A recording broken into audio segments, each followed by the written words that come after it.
Hello guys, সকালটা শুরু হয়েছিল আমার ওটস, টক দই আর খেজুর দিয়ে। লাঞ্চের পর আমি খেয়ে নিয়েছিলাম একটুখানি ফ্রুটি। তারপর মা আর আমি ডিসাইড করি যে আজকে আমাদের এখানে বনগাঁয় মানে আর কি মেলা বসেছে, অনেক দিন ধরেই বসেছে, তো আমরাও সেখানে যাই। প্রচুর জিনিস না বসলেও ভালো ভালো জিনিস বসেছিল ওখানে। আমি দুটো চুড়িও কিনেছিলাম। এই দোকানটা পার্টিকুলারলি প্রত্যেক বছরই বসে। এখানে বিভিন্ন কালারফুল লজেন্স পাওয়া যায়, আর এখানে দেখো বড়ি এবং আচার পাওয়া যায়। প্রতিবারই এটা আসে।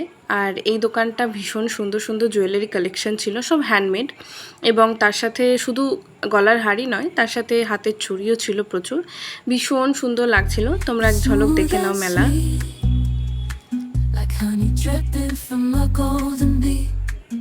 It's the soundtrack to my soul's heat. তারপর এখানে নাচের জন্য সবাই রেডি হচ্ছিল। আমি আর মা খেয়েছিলাম চিকেন সিঙ্গারা আর একটা ফিশ ফ্রাই। মোটামুটি মানে খুব ভালো না হলেও মোটামুটি ছিল এটা খেতে। রাতে ডিনারটা আমি অর্ডার করেছিলাম বাইরে থেকে পাস্তাটা ভীষণ ভালো হয়েছিল খেতে।